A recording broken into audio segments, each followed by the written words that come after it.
Hello. Hello. मेरी भलाजी से बात हो रही है। हाँ जी। हाँ जी। सर, मैंने आपका कोरा पे ब्लॉग पढ़ा था hmm, about this hydration and dehydration. Hmm, तो और प्लस मैंने आपके कुछ वीडियोस भी सुने हैं हेयर फॉल को लेके एंड एसिडिटी को लेके। तो मुझे कुछ डाउट्स थे उसमें, तो क्या ये सही टाइम है आपसे बात करने का? आपने मैसेज भी किया था कोरप? हाँ हाँ, नहीं, मैंने लिंक्डइन पर। एक लिंक्डइन पर। मैसेज भी किया था कि ये पूरे लाइव करना है क्या, क्योंकि वो मुझे समझ में नहीं आया कि it's just the hydration dehydration, is it only for 10 days because और 7 days? नहीं, आप हेयर फॉल के लिए पूछना चाहते हैं सिर्फ? Hair fall, acidity mainly. Age कितनी है आपकी? जी 35। आप का फ्लूइड इंटेक कितना है, पानी कितना पीते हैं? अभी ऑलमोस्ट 1.5 to 2 liters तक तो पी लेती हूँ, मतलब आपका वेट सुबह कितना है? उठते से ही। 46। हाइट? 5'2". आपको हेयर फॉल की प्रॉब्लम कब से है? एक्चुअली मुझे हर मानसून में होता है, लेकिन इस बार मानसून के बाद वैसे रुक जाता है, लेकिन इस बार रुका नहीं, अभी तक चल ही रहा है।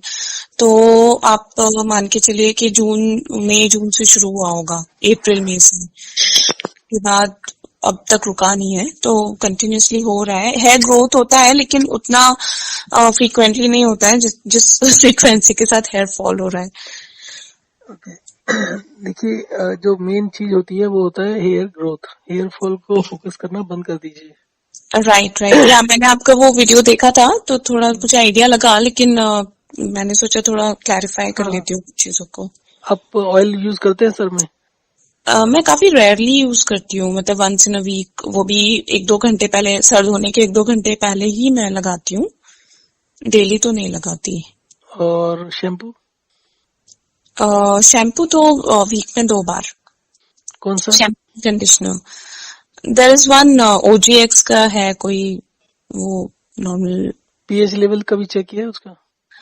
नहीं, मैंने कभी चेक नहीं किया, मैं चेक करके बता सकती हूँ वैसे आपको। कोई बात नहीं, उसको लिखा नहीं होता।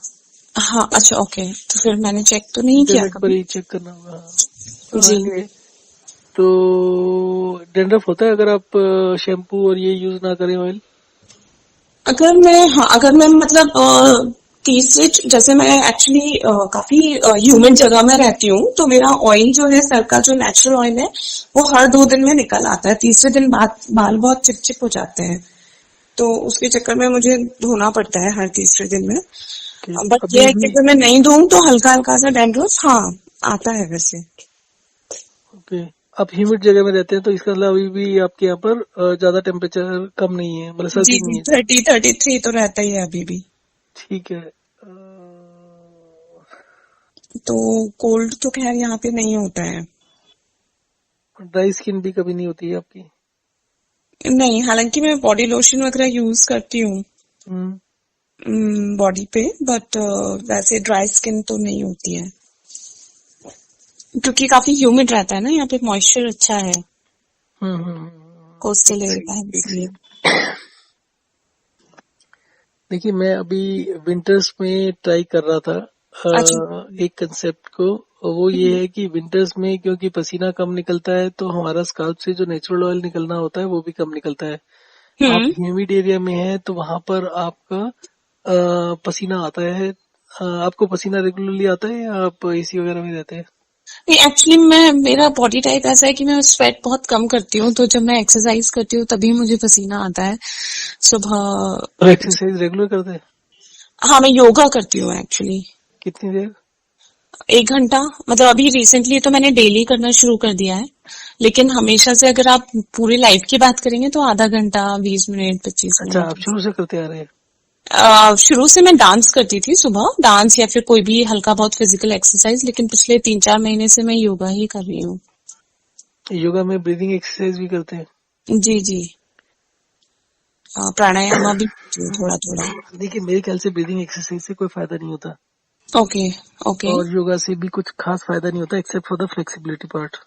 हाँ एग्जैक्टली, या। ठीक है। और ब्रीदिंग एक्सरसाइज हम जो करते हैं तो वो हमारा जो फ्लूइड सिस्टम होता है बॉडी का उसको मैनिपुलेट करता है। Benefit okay. नहीं करता। जब आप हाइड्रेशन डिहाइड्रेशन करते हैं तो जिस दिन आप पानी कम पीते हैं उस दिन आपकी सांस अपने आप से डीप हो जाती है, हम्म। और जब आप बहुत ज्यादा पानी पीते हैं तो शैलो हो जाती है, तेज हो जाती है। ओके। ओके। तो हाइड्रेशन डिहाइड्रेशन से आपका ब्रीदिंग एक्सरसाइज नेचुरली अपने आप से हो जाती है, करने का मतलब बिना आपके सोचे समझे।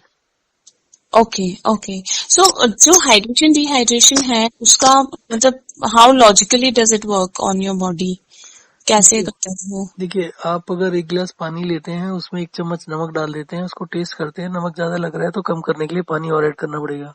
राइट। राइट। और अगर आपको नमक कम लग रहा है तो नेक्स्ट टाइम जब आप नमक पानी का मिक्सचर बनाएंगे और नमक उतना ही डालना है जितना पहले डाला था 1 चम्मच, तो पानी कम लेंगे तो नमक बढ़ जाएगा। ओके। ओके। पानी को कम ज्यादा करने से ये कम ज्यादा हो जाता है। ओके। ओके। आपको जो करना होता है वो होता है आपके ब्लड में जितने भी मिनरल्स, विटामिन या जो जो चीजें हम्म। हैं, हम्म। न्यूट्रिएंट्स हैं, उसको आपको मैनिपुलेट करना है। ओके। हमारी बॉडी में जो 2 मेजर ऑर्गन हैं, किडनी और लिवर, राइट। ये रेगुलेट करते हैं पूरी बॉडी के बैलेंस को, मिनरल बैलेंस को और बाकी चीजों के बैलेंस को। लीवर जो होता है आपका कार्बोहाइड्रेट, प्रोटीन और फैट्स को बैलेंस करता है। बैलेंस करने का मतलब है कि ब्लड में जब जाएगा तो वो राइट प्रोपोर्शंस में जाएगा। जो भी कम ज्यादा होता है वो लीवर अपने पास से एडजस्ट कर देता है। लीवर में ओके। ग्लूकोज का भी स्टॉक होता है, मतलब होता है, स्टोर होता है थोड़ा सा, ½ kg के करीब। और प्रोटीन और कार्बोहाइड्रेट, कोलेस्ट्रॉल भी लीवर में ही बनता है। ओके। बाकी ओके। जितने भी हार्मोन्स और एंजाइम्स होते हैं वो किडनी रेगुलेट करते हैं। ओके। इन दोनों में से किसी भी ऑर्गन में प्रॉब्लम होने के बाद में सारे सिस्टम में प्रॉब्लम होनी शुरू हो जाती है। ओके। अब ये जो सिस्टम होता है इसमें क्या होता है, ब्लड जो होता है हमारा ट्रांसपोर्ट करता है न्यूट्रिएंट्स को सेल्स में। हम्म। और ब्लड होता है सिर्फ जैसे आपका हाइट और वेट है उसके हिसाब से आपका ब्लड होगा करीब 2.5-3 लीटर। ओके। ओके। और जो सेल्स में फ्लूइड होता है वो काफी ज्यादा होता है, आपके बॉडी वेट का करीब 45%। अच्छा। सो आपकी बॉडी में किस चीज की कमी है, क्या चीज ज्यादा है, उसके बारे में कोई भी ब्लड टेस्ट नहीं बता सकता, ओके। ओके। क्योंकि हर चीज दूसरे के ऊपर डिपेंडेंट होती है। मान लीजिए आपका कैल्शियम थोड़ा सा अप एंड डाउन है हम्म। तो हम्म। वो बाकी मिनरल्स को भी अफेक्ट कर देता है। राइट। करेक्ट। और ये करेक्ट। पता लगा पाना कौन किसको कितना किस तरीके से इफेक्ट करता है वो इम्पॉसिबल है किसकी मैथमेटिकली। वजह से क्या कम है ये नहीं पता लग सकता। साइंटिफिकली या मैथमेटिकली पता नहीं लग सकता उसको। ओके। उसका ओके। कारण ये होता है कि जो उसके आपस में रिलेशनशिप होती है उसको अगर आप किसी साइंटिफिकली पता करना चाहें तो वो इम्पॉसिबल होता है, क्योंकि everything will be dependent on feedback from the patient. आप राइट। कोई भी करेंगे तो आपको फीडबैक चाहिए, वो फीडबैक कभी करेक्ट हो ही नहीं सकता। और ना ही ऐसा कोई सिस्टम है कि आप सारी दुनिया को एकदम मतलब उसके ऊपर कांटे पर खड़ा कर दें कि कुछ भी खाएंगे तो बताएंगे फिर फीडबैक देंगे, ऐसा करके हो नहीं सकता। जी। और अदरवाइज भी मैथमेटिकली उसकी परमुटेशन कॉम्बिनेशन इतनी ज्यादा हो जाती है कि अगर आप 1 ट्रिलियन 1 लाख करोड़ फीडबैक भी 1 सेकंड में लेते हैं तो भी सैकड़ों करोड़ों सालों में भी वो नहीं हो सकता। करेक्ट। करेक्ट। सो अब दोनों के दोनों हमारी बॉडी जो काम करती है, हमारा सिस्टम जो काम करता है वो हाइड्रेशन डिहाइड्रेशन पर काम करता है। अब दिन में पानी पीते हैं, खाना खाते हैं, रात को नहीं करते, तो ऑटोमेटिकली हाइड्रेशन डिहाइड्रेशन हो जाता है। प्रॉब्लम तब आती है जब हम किताबों में पढ़ते हैं कि पानी ज्यादा पीना चाहिए, चाय ज्यादा पीना चाहिए, या चाय पीना चाहिए या नहीं पीना चाहिए। और बहुत सी चीजें बेचने के लिए बहुत से फ्लूइड्स और बहुत सारी चीजें आ गई हैं। करेक्ट। अगर करेक्ट। आज से 50 साल पहले की बात करो तो पानी होता था, रोटी होती थी, and rest of the things used to be minimal. हाँ। हाँ, अभी तो बहुत कुछ है, ये खा लो वो खा लो। तो वो पूरा सिस्टम बिगड़ा हुआ है। वो मतलब अब इस सिस्टम में हाइड्रेशन डिहाइड्रेशन में फोकस ये रहता है कि आप दिन में 3 बार खाओ, या कभी कभी हफ्ते में 2 बार भी खाओ। और उसका बेसिक सिस्टम होता है कि आप ब्लड सर्कुलेशन बढ़ाएं, वॉल्यूम इंक्रीज करें, और अगर ब्लड सर्कुलेशन बढ़ेगा तो बाकी सारी चीजें अपने आप से ठीक होंगी।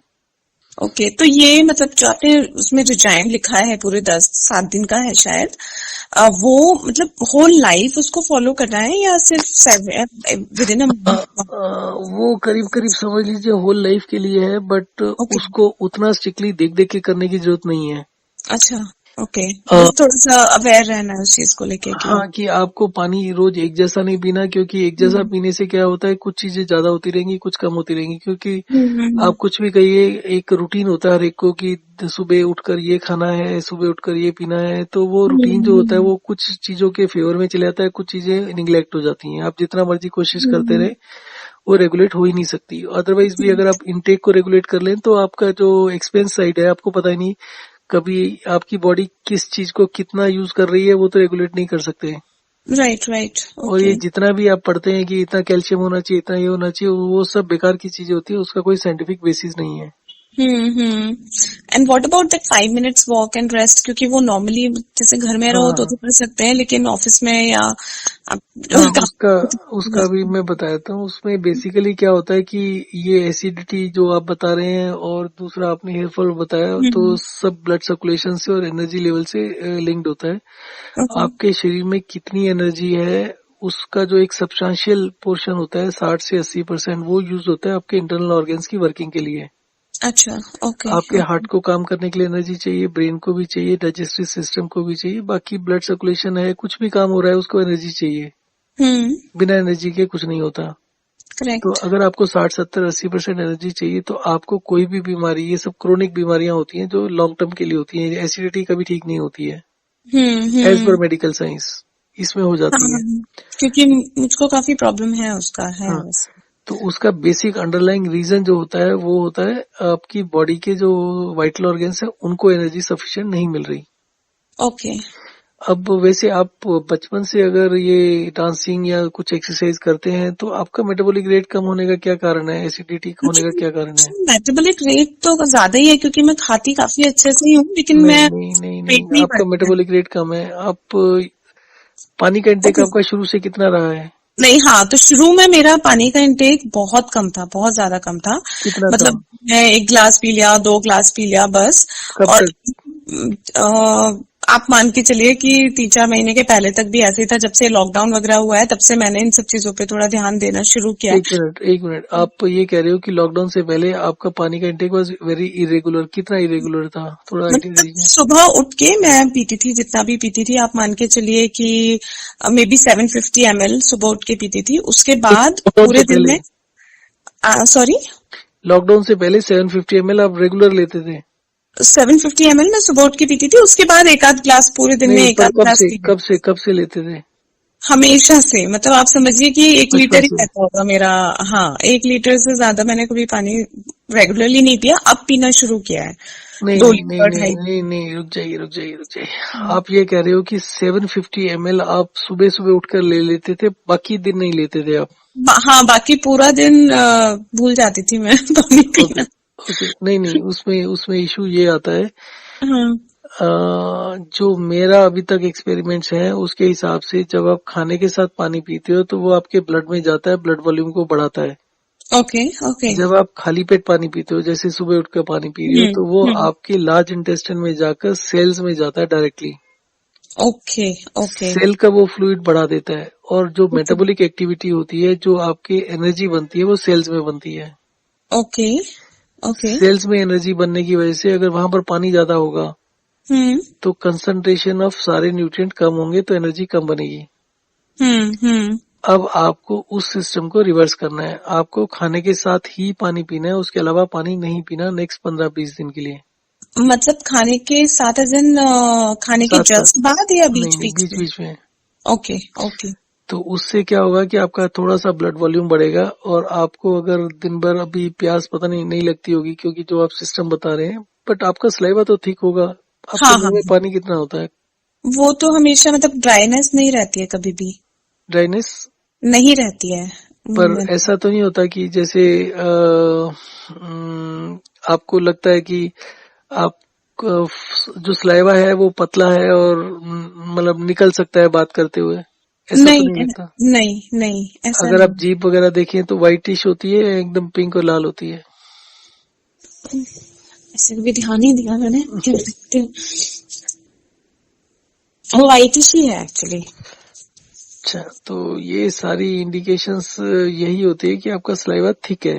अगर आपको सूखा नहीं भी लगता है तो भी थिक साइड में है, उसके दूसरे जो फ्लिप साइड्स होते हैं वो ये होता है कि आप जब खाना खाते हैं तो थोड़े बहुत पार्टिकल्स मुंह में रह जाते हैं, वो सड़ते हैं तो फिर उससे स्मेल भी आ सकती है। और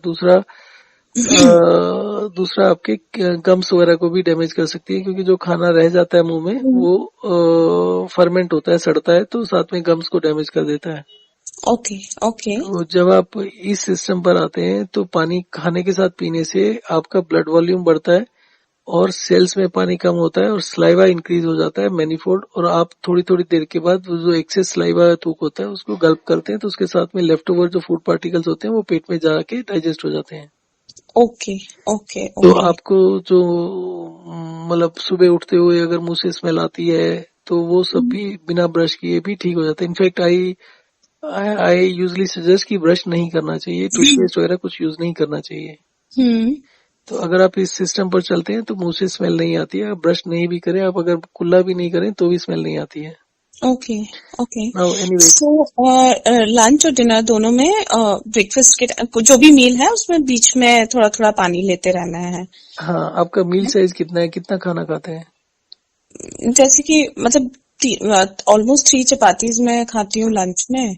3 चपाती का मतलब हाँ। आप करीब करीब 1 गिलास पानी ले लीजिए, 200 टू 250 ml का। Okay okay. और उसके अलावा पानी मत लीजिए। चाय और बाकी सब चीजें कितनी है, चाय, दूध, फ्रूट्स और चाय जूसेस? मतलब पीती तो मैं ब्रेक ब्रेक में हूँ, 2 या 3 बार पीती हूँ दिन में, लेकिन वो हाफ हाफ कप ही पीती, तो 1.5 कप समझ लीजिए आप ओवरऑल। चाय जो होती है, जो भी कैफीन होती है, वो न्यूट्रिएंट्स के एब्जॉर्प्शन में दिक्कत पैदा करती है। अगर आप ओवरवेट हो तब तो होता है कि ओवरवेट होने का एक कारण होता है इन्फ्लामेशन होना, तो आप थोड़ी बहुत चाय ले सकते हैं। आपका वेट हम्म। ज्यादा नहीं है। हाँ। आपको एक सेकेंड, हाँ, आपका वेट ज्यादा नहीं है तो इसका मतलब है कि आपका इन्फ्लेमेशन कम लोअर साइड में होगा, कम होगा। आपको चाय नहीं लेना चाहिए, उससे आपके जो खाने में न्यूट्रिएंट्स होते हैं वो कम एब्जॉर्ब होते हैं। Okay okay. अगर कभी आपको लगे कि आपको इन्फ्लेमेशन टाइप से हो रहा है, तब कभी कभी चाय ले सकते हैं हफ्ते में 10 दिन में। बट जहां तक मेरे को समझ में आता है, आपको चाय की बिल्कुल जरूरत नहीं है। आप चाय बिल्कुल 100% बंद कर देना चाहिए। ओके। चाय तो खैर शौक के लिए लेती हूँ मैं, हेल्थ या के आई लिए। अंडरस्टैंड। हाँ, हाँ। बट या if I have to avoid I can avoid, it's not a big deal. तो नहीं, चाय छोड़ेंगे तो 2-3 दिन 4 दिन सर दर्द हो सकता है, पर हाँ अगर वो आप तो। वॉक एंड रेस्ट करेंगे तो वो आपको मैनेजेबल हो जाएगा, या 2-1 दिन होगा वो आपको टॉलरेट करना पड़ेगा, पर जो ओके पीरियड होगा वो कम हो जाएगा। अगर वैसे नॉर्मली 3 दिन होता है तो इसमें 1 या 2 दिन ही होगा सर। अगर आप वॉक एंड रेस्ट ठीक से करते हैं, हो सकता है ना भी हो। ओके। एंड जो हाँ, सो वॉक इन रेस्ट का जो टाइमिंग, मतलब दिन में किसी एक ही टाइम पे कर लेंगे तो चलेगा ना, 5-5 मिनट? नहीं, कोशिश करिए सुबह उठकर कर लीजिए, और शाम को जैसे अगर आप ऑफिस जाते हैं तो शाम को वापिस आकर कर लीजिए थोड़ा सा 2-3 बारी, और सोने से पहले दो हम्म। तीन बारी कर लीजिए। सुबह उठकर 2-3 बारी करिए, हम्म। ऑफिस से आने के बाद 2-3 बार कर लीजिए थोड़ा सा रेस्ट करने के बाद। और अच्छा। उसके बाद मतलब उसमें पहले रेस्ट करिए, फिर वॉक कर लीजिए, कुछ ऐसे कर लीजिए। तो उससे क्या होगा कि आपकी बॉडी का जो एनर्जी लेवल है वो through out the day maintain रहेगा। तो 3-3 बार करेंगे, 9 बार ये हो गया। और ऑफिस में कोशिश करिए कि 2-1 घंटे में एक बारी 5 मिनट चल रहे, लेट नहीं सकते पर बैठ लीजिए, पर जब घर में हम्म। होता है तो लेट कर ही रेस्ट करिए। Okay okay. तो it's as simple as that. खाने पीने में कोई रेस्ट्रिक्शंस रखने की जरूरत नहीं होती है, और यूजली कोशिश करिए कि 3 ही बार मिल लीजिए, ज्यादा बार नहीं लीजिए। और हफ्ते में 2 दिन 2 बार मिल लीजिए, 10 बजे और 6 बजे। अच्छा, हफ्ते में 2 बार? हाँ, उससे क्या होगा, आपका डाइजेस्टिव सिस्टम जो स्लो है वो अपने आप से फास्ट हो जाएगा। 2 दिन इकट्ठे मत करिए। अच्छा। मतलब जैसे आपने अगर संडे को 2 मील लिया तो फिर उसके बाद वेडनेसडे थर्सडे को ले लीजिए गैप देकर। तो हम्म। उसको जैसे जैसे आपको इम्प्रूवमेंट हो जाए तो उसको हफ्ते में 2 मील लेने वाला सिस्टम एक बार ही कर सकते हैं हफ्ते में, धीरे धीरे करके जैसे जैसे इम्प्रूवमेंट हो जाएगा। तो शायद मेरा वेट इसलिए मेंटेन होगा कि मैं डाइट मेंटेन रखती हूँ, अदरवाइज मुझे लग रहा था मेरा मेटाबॉलिज्म फास्ट है इसलिए मेरा वेट मेंटेन रहता है। नहीं, वो जो मिस इन्फॉर्मेशन है ना, वो हम्म। डाइजेशन और मेटाबॉलिज्म के बारे में बिल्कुल भी इन्फॉर्मेशन नहीं है। There are people hmm. Who do not gain weight, चाहे वो 50 रोटी भी खा लें एक बारी में। उसका हाँ, मतलब कारण ये मेरे लिए तो मुश्किल ही है वेट गेन करना अब। हाँ, तो उसका उसका जो अंडरलाइंग रीजन होता है वो होता है कि खाना जो होता है उसमें जो न्यूट्रिएंट्स होते हैं वो एज इट इज ही आपके इंटेस्टाइन से निकल जाते हैं। उसमें जो ओके। न्यूट्रिएंट्स होते हैं वो एब्जॉर्ब होने चाहिए। अगर वो न्यूट्रिएंट्स एब्जॉर्ब होते तो आपको एसिडिटी नहीं होती। Correct correct. एसिडिटी का मतलब है poor digestion, as simple as that. वो तो उसका इसका मतलब ये नहीं है कि आपके एसिड ज्यादा है, उसका मतलब एसिड कम है आपके। Okay okay, so proper juices जो अपना काम करने चाहिए वो नहीं कर रहे हैं हाँ, इसका। तो 2 बारी मील लेने का बेसिक पर्पज यही होता है, क्योंकि आपका डाइजेस्टिव हम्म सिस्टम स्लो है। तो अगर आप खाने के बीच का गैप बढ़ा देंगे, जैसे 5 की जगह 8 घंटे हो गए, और हम्म, दूसरा बाकी जो 3 मील्स भी लेते हैं उसमें भी टाइम को फॉलो करिए कि 5-6 ओके, घंटे गैप रखिए, ताकि खाना पहले जो खाया वो पच जाए, उसके बाद ही दूसरा खाइए। अच्छा, ओके ओके। वो भी इक्वली इम्पोर्टेंट है। तो मैं आपको ना व्हाट्सएप मैसेज कर देता हूँ, उसमें हाँ, टाइमिंग रहेगा कि आप कितने बजे खाना खाइए, कितने बजे पानी पिए, तो उसको फॉलो करिए। और हेयर फॉल की जहां तक बात है, हम्म हेयर फॉल के लिए आप 2 दिन में एक बार ही साबुन लगाइए, और नॉर्मल हम्म, साबुन लगाइए। ओके, एंड वॉश पानी से रोज करिए, अच्छा, ओके, शैम्पूज यूज मत करिए। ठीक है, ठीक है। मोस्ट लाइकली जो आप शैम्पू यूज कर रहे हैं that will be of low pH value. वो तो और लोग नीचे हाँ, और होते जो हैं। आप ऑयल लगाते हैं उसको बिल्कुल मत लगाइए। बाल धोने के बाद में सॉफ्ट कॉटन टॉवल से उसको क्योंकि जो डेंड्रफ होता है वो हम्म आपके स्काल्प से जो ऑयल निकलना है, जब वो नहीं निकल पाता है किसी वजह से, हम्म, तो वो ड्राई होकर वो डेंड्रफ का शेप लेता है। करेक्ट। तो उसमें आपको 2 काम करने होते हैं, एक ब्लड सर्कुलेशन बढ़ाना है, और एक हम्म आपको जो ऑयल ऑलरेडी है उसको हटाना है। तो हम्म, नहाने के बाद अगर टॉवल लेके हल्के हल्के मसाज करेंगे तो हेयर फॉल की चिंता मत करिए। जो बाल टूटने हैं वो तो टूटने हैं, आज नहीं तो थोड़े दिनों बाद टूट हाँ जाएंगे। वो तो है ही। हाँ, तो उसके लिए आप टॉवल लेके हल्के हल्के मसाज करेंगे तो जो एक्सेस ऑयल होगा वहां से हट जाएगा, तो डेंड्रफ आपका जीरो हो जाएगा। ओके, तो चार ये दिन जो ये कब तक करना है? इसमें कुछ भी अनकॉमन नहीं है, रोज ही करना है। क्योंकि नॉर्मली आप अगर रोज नहाते हैं तो एक बारी तो बालों में पानी डाला जी, जा सकता है, और अगर आप 2 मिनट के लिए उसको मसाज करना है टॉवल से तो वो भी ज्यादा टाइम नहीं है। ओके और उसके अलावा जो 2 दिन में एक बार साबुन लगाना है दैट शुड ऑल्सो कंटिन्यू। अगर ओके, आपको लगे कि साबुन की वजह से आपके बाल रफ हो रहे हैं तो आप शुरू में 15-20 दिन तो ऐसे ही करिए, 2 दिन में एक बारी। और हम्म, फिर धीरे धीरे करके आप एडजस्ट कर सकते हैं कि आपको 2 दिन में लगाना है या 3 दिन में लगाना है। बट आई थिंक जैसे आप कह रहे हैं कि ज्यादा ऑयली है तो 2 दिन में एक बार ठीक रहेगा। हाँ क्योंकि यहाँ तो 2 दिन में बालों में से तेल निकलने लगता है खुद ही। ऐसा होता है। हाँ, पर उसमें भी उसको भी बैलेंस करना होता है। जैसे सर्दियों में जहाँ पर हाँ सर्दी होती है ना, जैसे हाँ, दिल्ली में सर्दी होती है, तो उसमें आई एम यूजली रिकमेंडिंग आज की डेट में कि सर्दियों हम्म, में 2 बार ही साबुन लगाया जाए एक दिन में। अच्छा अच्छा, तो ओके, उसका टारगेट ये है कि जो ऑयल निकलना चाहिए, और वो जो ऑयल सॉलिड फॉर्म में ले लिया और ऑयल नहीं निकल पा रहा, तो उसको डिसलॉज करना है, उसको हटाना है वहां से। तो अच्छा, साबुन का पीएच लेवल हाई होता है तो वो अच्छे से खोल देता है, और वो डेंड्रफ आराम से निकल जाता है। हाँ, ओके ओके, और तो मेरे आपका केस में ऐसा है कि निकल रहा है तो फिर वो उसको जब नहीं, नहीं वो निकले तब। एक्सेसिव नहीं हो।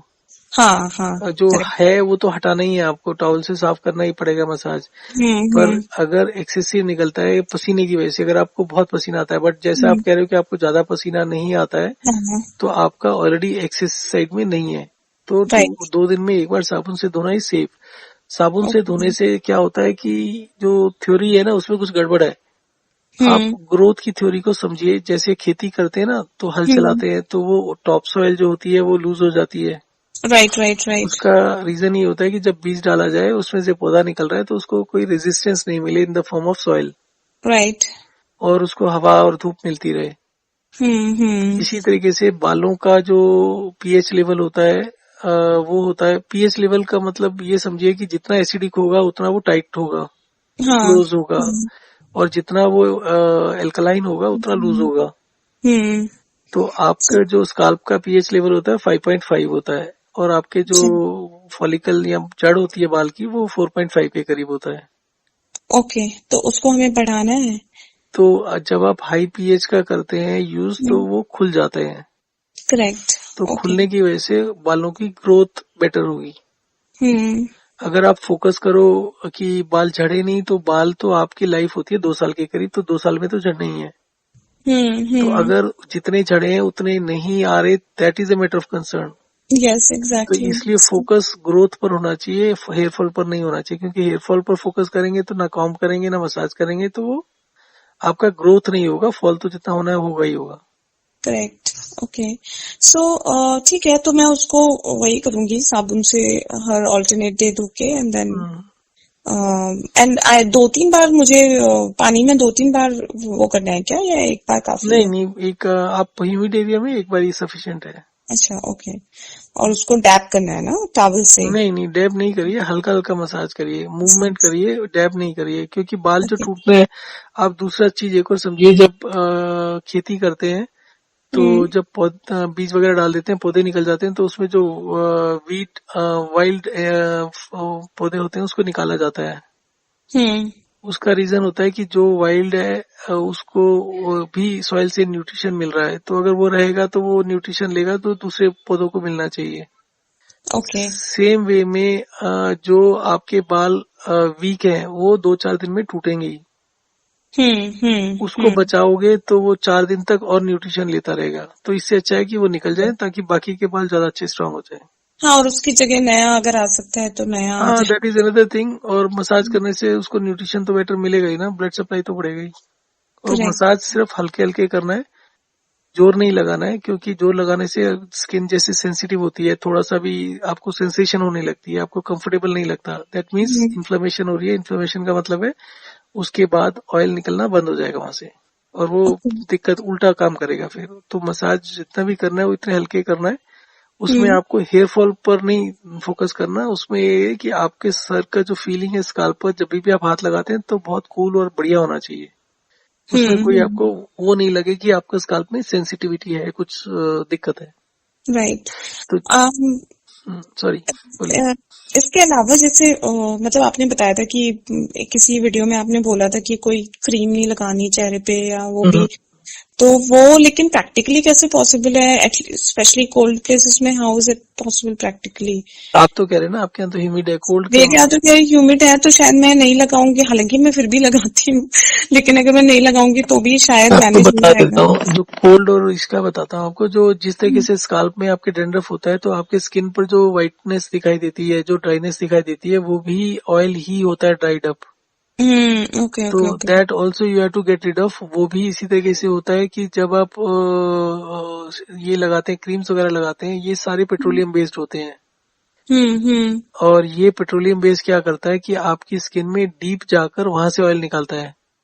ओके तो धीरे ओके धीरे करके आपकी स्किन को ज्यादा ऑयली बना देता है, डिस्टर्ब कर देता है उसके पीएच लेवल को और बाकी सब चीजों को। ओके। तो मैं कुछ भी नहीं लगाऊं, कुछ तो चलेगा ना, मतलब? हाँ, आप अगर आपको ड्राई, आपका तो ड्राई स्किन होगा नहीं, तो आप को जरूरत पड़े तो प्लेन पानी से 1-2 बार धो सकते हैं दिन में। अच्छा। और सोप भी आप, बॉडी लोशन वगैरह भी लगाने की जरूरत नहीं है, क्योंकि बॉडी लोशन का भी जो पीएच लेवल होता है वो करीब 5.5 या 6 होता है। तो ऑयल, उस बॉडी ऑयल? नहीं, कुछ भी नहीं लगाना, क्योंकि अच्छा। उस सबके पीएच लेवल गड़बड़ होते हैं। आप हम्म नॉर्मल सेम, जब आप साबुन यूज करते हैं तो सर के लिए मतलब 2 दिन में एक बार करना है, सेम चीज नहाते हुए करिए रेस्ट ऑफ द बॉडी के लिए, रोज सेम साबुन यूज। नहाते हुए रोज साबुन लगाने का जरूरत होता है क्या? नहीं, वही वही मैं कह रहा हूँ, 2 दिन में एक बार करिए दो उसको दिन भी। में एक बार, ओके ओके। तो वो एकदम परफेक्ट सिस्टम रहेगा। बाकी आप प्लेन पानी से जरूर, अगर फेस पर थोड़ा सा भी आपको कुछ दिखाई दे तो प्लेन पानी से उसको धो के आराम से हल्के टॉवल से उसको हल्के से आधा आधा 1 मिनट मसाज करके छोड़ दीजिए। आप अच्छा। हल्का सा मसाज करिए, उसको डैप नहीं करना है और ना ही हम्म। रगड़ना है। ओके। और मुझे बचपन से मतलब सन से ना एलर्जी है काफी, मैं सन में जब जाती हूँ तो एसिडिटी कब से है? एक्चुअली मेरी मॉम को है, और मुझे हमेशा से है, काफी साल हो गए मुझे। तो अभी आपका तो वो इनफैक्ट कम हो 750 गई ml है। वाला, वो जो आपका 750 ml वाला पानी है वही गड़बड़ कर रहा है सारा। हाँ, वो मुझे लग रहा है अभी, क्योंकि कुछ खाने के बाद भी मैं पानी नहीं पीती थी, खाने के साथ तो एक बहुत चीज बताइए, आपके पीरियड्स वगैरह रेगुलर है क्या? टाइमिंग टाइम पर है हाँ या हाँ, ऊपर नीचे वो होता है? एकदम नहीं नहीं नहीं, एकदम रेगुलर है, एकदम रेगुलर मतलब 28 डेज? 28 डेज एग्जैक्ट, हाँ। ओके। वो विदाउट फेल वैसा ही रहता है। और लेकिन जैसे मैं सन में जाती हूँ ना, तो मेरे को वाइट वाइट स्पॉट्स पड़ जाते हैं स्किन में। मुझे लगता है हो सकता है मुझे माइल्ड एक्जिमा हो, पता नहीं, मतलब लेकिन हो सकता है क्योंकि हाँ, एक्जिमा भी इसी वजह से होता है। जब फ्लूइड सेल्स में बढ़ जाता है तो सेल्स का जो ब्लड सर्कुलेशन होता है वो गड़बड़ करता है, तो आपके जो नेचुरल ऑयल होता है वो डिस्टर्ब हो जाता है। तो एक्जिमा के जितने भी पेशेंट हैं, आप जो माइल्ड एक्जिमा वगैरह बात कर रहे हैं, वो सारा का सारा इससे चला जाएगा जैसे जैसे आपका एसिडिटी और ब्लड सर्कुलेशन इंप्रूव होगा। यूजली जिसका सन सीवियर, की एलर्जी से भी फर्क पड़ेगा ना फिर नहीं, वो। सन से कोई फर्क नहीं पड़ता। सन का एक्सपोजर जितना भी हो आपको उससे फर्क नहीं सन के पड़ेगा। एक्सपोजर से होता ही है कि मुझे बहुत इच होने लगता है पूरी बॉडी में, और फेस पे वाइट वाइट स्पॉट्स पड़ जाते देखिए, हैं। आपके सेल्स में, स्किन के सेल्स में अगर ज्यादा पानी है, सन में जाओगे तो वो थोड़ा सा और बाहर आएगा। जितना बाहर आएगा वो ज्यादा इचिंग करेगा। मॉइस्चर जितना होगा उतना ज्यादा इचिंग करेगा। जितना आप इच करोगे उतना ज्यादा वो डैमेज होगा, ओके उतना ओके। इन्फ्लेमेशन बढ़ती जाएगी आपकी।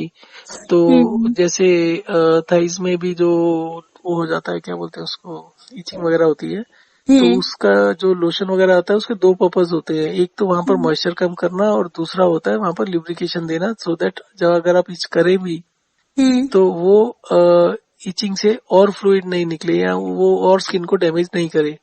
तो जब आप हम्म। इस सिस्टम पर आते हैं, आप हल्का हल्का मसाज सुबह कर लेते हैं, तो आपका रीजनेबल ऑयल निकल जाएगा, और उस ऑयल के बाद में आपको इचिंग वगैरह होनी एकदम बंद हो जाएगी।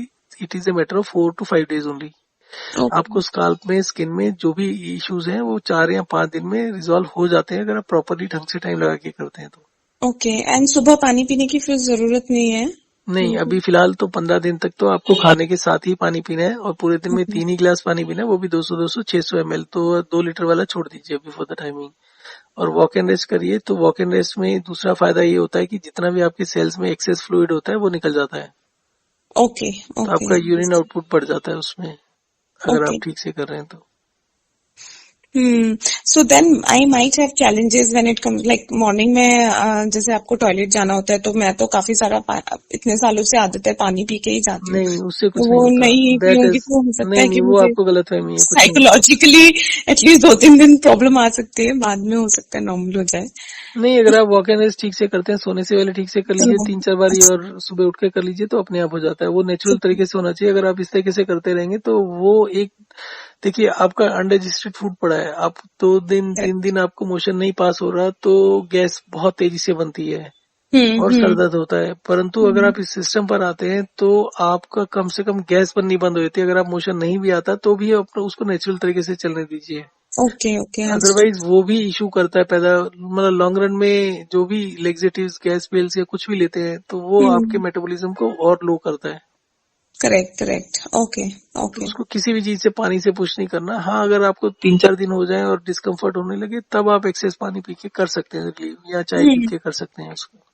अच्छा। Okay okay fine. ठीक है, तो मैं ये करके देखती हूँ। मैं आपको जरूर एक हफ्ते बाद फीडबैक भी दूंगी, अगर एटलीस्ट वाटर का और वो एसिडिटी के लिए।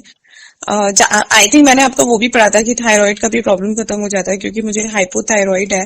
तो कितना है TSH?